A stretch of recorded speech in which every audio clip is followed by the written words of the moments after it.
Baik, selamat siang Ibu dosen, selamat siang teman-teman. Di sini saya perwakilan dari kelompok 11 akan membuka presentasi pada siang hari ini. Sebelum itu, materi presentasi kali ini berjudul 3 model penawaran agregat dan kurva Phillips.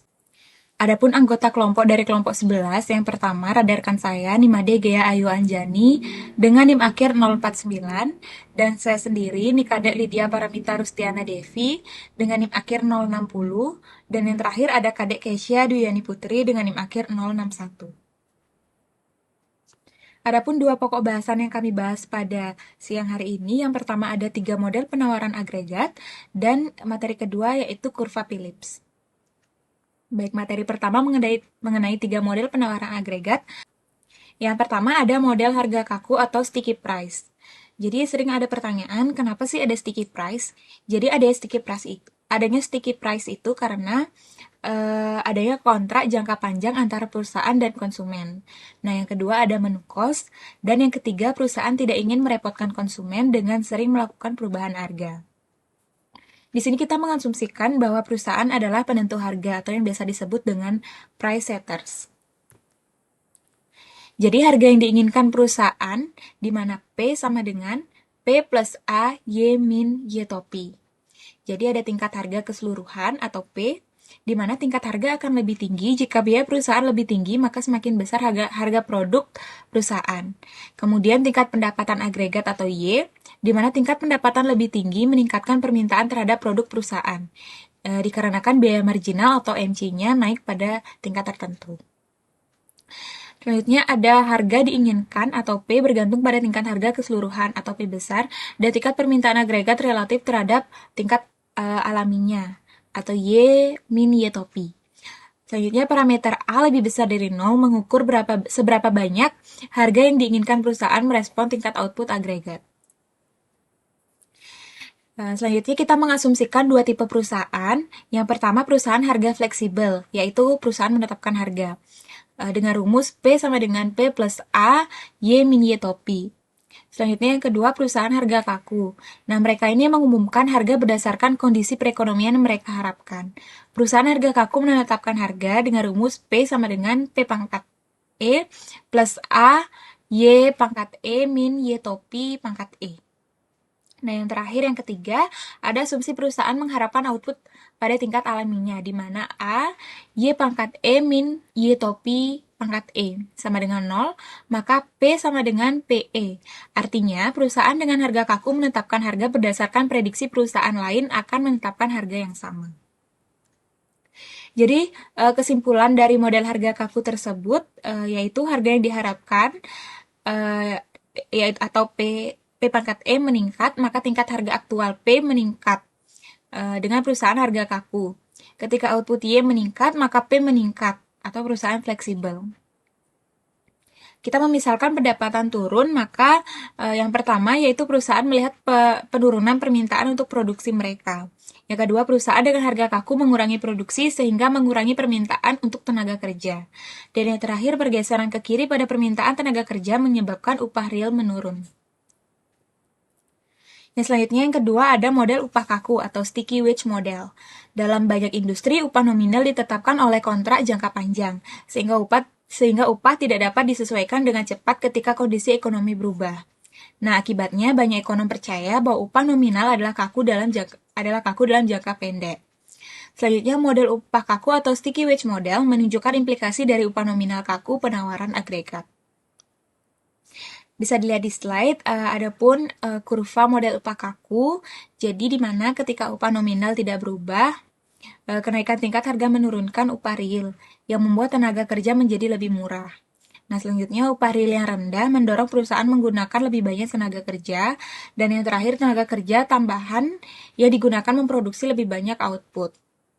Nah, jadi kenaikan tingkat harga mengurangi upah real untuk upah nominal tertentu yang meningkatkan kesempatan kerja dan output dan pendapatan. Jadi para pekerja dan perusahaan menetapkan upah nominal W berdasarkan upah real target W dan tingkat harga yang mereka harapkan, yaitu P pangkat E. Upah nominal yang mereka tetapkan adalah W sama dengan W kali P pangkat E. Setelah upah nominal ditetapkan dan sebelum tenaga kerja ditarik, perusahaan mempelajari tingkat harga aktual P. Upah real kemudian menjadi W per P sama dengan W kali P per pangkat E per P. Nah, persamaan ini menunjukkan bahwa upah real menyimpang dari targetnya jika tingkat harga aktual berbeda dari tingkat harga yang diharapkan.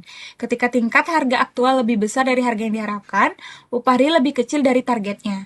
Ketika tingkat harga aktual kurang dari yang diharapkan, maka upah real lebih besar dari targetnya. Jadi asumsi akhir dari model upah kaku atau sticky wage model adalah bahwa kesempatan kerja ditentukan oleh jumlah tenaga kerja yang diminta oleh perusahaan. Selanjutnya akan dijelaskan oleh rekan saya.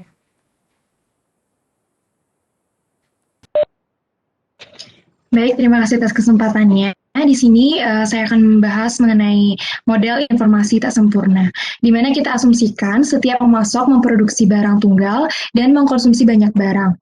Yang kedua, pemasok memantau harga barang yang mereka produksi, tetapi kurang memantau harga seluruh barang lain dalam perekonomian.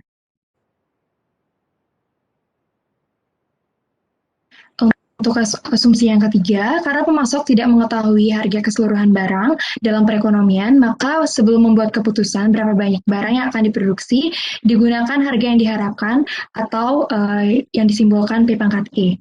Untuk asumsi yang keempat, model informasi tak sempurna menyatakan bila harga aktual atau P melebihi harga yang diharapkan atau P pangkat E, pemasok akan meningkatkan output mereka atau yang disimbolkan dengan Y. Jika Y naik, yang berarti P lebih besar dari P pangkat E.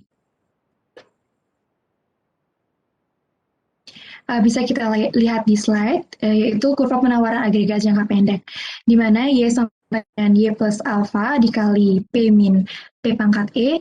Jika tingkat harga lebih tinggi dari tingkat harga yang diharapkan, output akan naik di tingkat alamiahnya dan sebaliknya.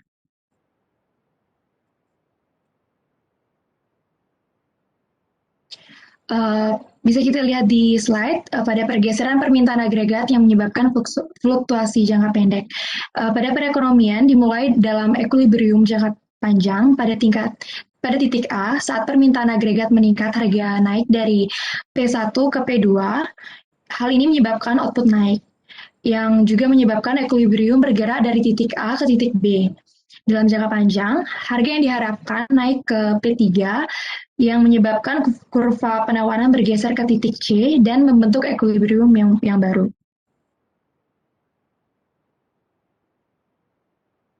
Untuk materi yang kedua, yaitu kurva Phillips.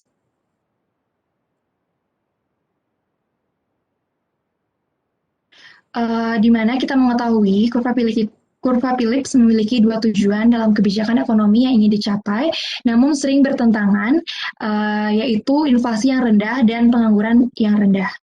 Output yang lebih tinggi berarti pengangguran yang lebih rendah karena perusahaan membutuhkan lebih banyak pekerja ketika memproduksi lebih banyak barang. Tingkat harga yang tinggi berdasarkan tingkat harga tahun sebelumnya berarti inflasi juga tinggi. Jadi, ketika para pembuat kebijakan menggerakkan perekonomian ke atas sepanjang kurva penawaran agregat jangka pendek, mereka cenderung menurunkan tingkat pengangguran dan menaikkan tingkat inflasi. Begitu juga sebaliknya, jika ketika mereka mengontraksi permintaan agregat dan menggerakkan perekonomian ke bawah pada kurva penawaran agregat jangka pendek, maka pengangguran dan inflasi akan turun.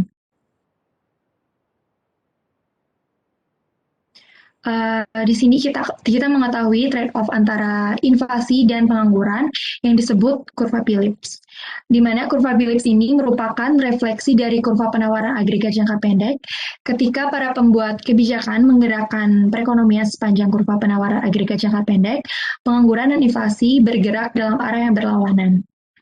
Kurva Phillips ini juga digunakan untuk menunjukkan penawaran agregat karena inflasi dan pengangguran merupakan ukuran kinerja perekonomian yang sangat penting.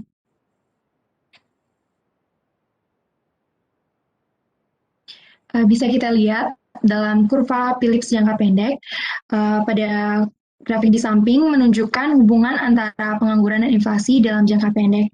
Di mana kita mengetahui trade-off pengangguran atau inflasi ini ketika AD jatuh di jangka pendek, kenaikan pengangguran dan inflasi menurun. Ketika AD naik, pengangguran turun dan inflasi meningkat. Trade-off di jangka pendek ini digambarkan dalam model yang dikenal dengan kurva Phillips, di mana pada titik A permintaan agregat sangat tinggi karena inflasi lebih tinggi dari yang diinginkan dan pengangguran sangat rendah. Untuk titik yang B, di mana AD telah jatuh ke tingkat sekitar kesempatan kerja penuh. Inflasi dan pengangguran stabil dan tingkat yang lebih alami sebesar 3,5%. Pada titik C, di mana AD telah jatuh dan ekonomi mungkin sedang mengalami resesi, di mana inflasi sangat rendah dan pengangguran cenderung lebih tinggi.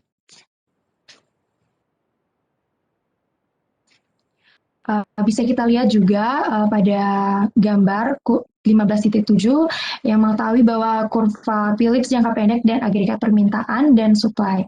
Pada perekonomian bergerak sepanjang kurva Phillips jangka pendek ketika pergeseran AD dari AD0 ke AD3. Ketika AD lemah, jika AD memotong SRAS pada tingkat output di bawah kerja penuh. Sedangkan ketika AD kuat, jika AD memotong SRAS pada tingkat output di luar kerja penuh.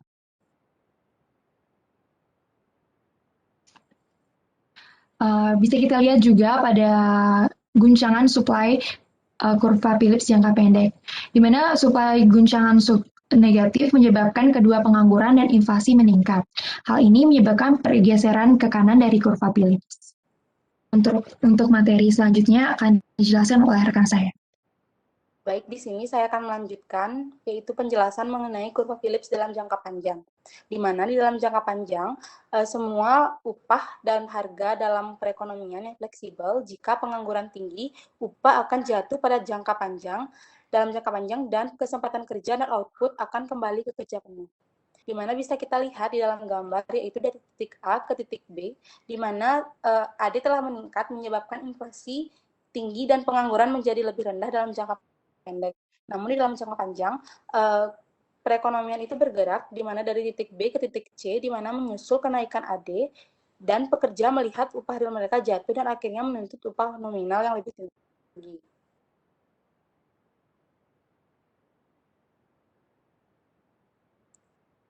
Baik, untuk selanjutnya yaitu mengenai dari jangka pendek ke jangka panjang kurva Phillips, di mana bisa kita lihat di dalam gambar 15.10, di mana dalam jangka panjang pengangguran selalu kembali ke tingkat alam dan terlepas dari adanya tingkat inflasi.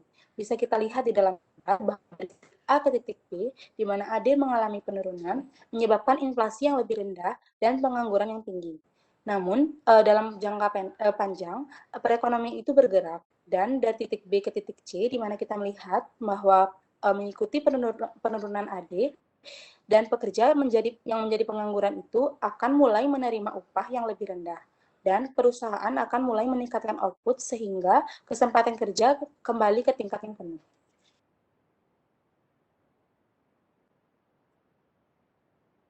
Baik, untuk selanjutnya yaitu mengenai mendefinisi kurva Phillips. Modernnya menyatakan bahwa tingkat inflasi tergantung pada tingkat kekuatan, yaitu inflasi yang diharapkan, deviasi pengangguran dari tingkat alamiah yang disebut dengan pengangguran siklis, dan guncangan penawaran. Di mana bisa kita lihat di dalam gambar bahwa inflasi sama dengan V, di mana rumusnya itu V berpangkat E dikurangi dengan beta, yaitu dikali dengan U min U pangkat E ditambah dengan V, di mana V berpangkat E merupakan inflasi yang diharapkan, beta dikali U merupakan pengangguran siklis, dan V merupakan guncangan penawaran, di mana beta adalah parameter yang mengukur respon inflasi terhadap pengangguran siklis, di mana kita perlu mengingat bahwa ada tanda minus sebelum simbol pengangguran siklis dengan mengasumsikan bahwa variabel lainnya tidak berubah dan pengangguran yang tinggi cenderung mengurangi inflasi. Baik, untuk selanjutnya yaitu mendeviasi dari persamaan untuk penawaran agregat, di mana P sama dengan P berpangkat E ditambah 1 per A dikali dengan Y min Y, di mana tahapan manipulasi persamaan yaitu yang pertama dengan menambahkan sisi kanan persamaan, yaitu dengan guncangan penawaran V untuk menunjukkan peristiwa eksogen seperti perubahan harga minyak dunia, yang dimana mengubah tingkat harga dan menggeser kurva penawaran agregat jangka pendek, di mana P sama dengan P berpangkat E ditambah 1 per A dikali Y min Y ditambah V. Di mana yang kedua yaitu untuk mengubah dari tingkat harga menjadi tingkat inflasi dikurangi dengan tingkat harga tahun lalu, itu P-1. Dari kedua sisi persamaan untuk mendapatkan P-1 sama dengan P berpangkat E dikurangi dengan P-1 ditambah dengan 1 per A dikali dengan Y ditambah dengan P. Yang ketiga, bila output lebih tinggi dari tingkat output alamiah, maka pengangguran lebih rendah daripada tingkat pengangguran alamiah, yaitu 1 per A dikali Y min Y sama dengan min beta dikali U min U berpangkat P.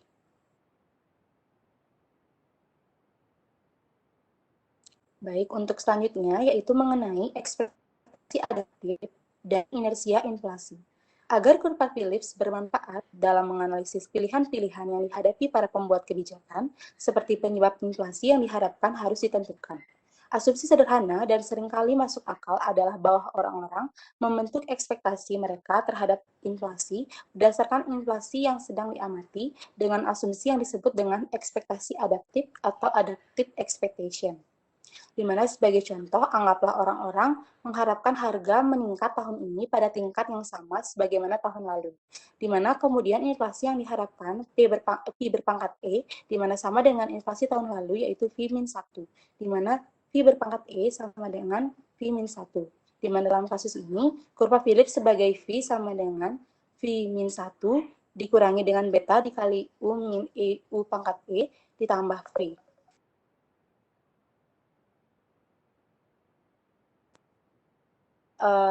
Inflasi yang lalu, di mana pengangguran siklis dan guncangan penawaran. Ketika kurva Phillips ditulis dalam bentuk ini, maka pengurangan alamiah kadang sekali disebut dengan NAIRU atau Non-Accelerating Inflation Rate of Employment.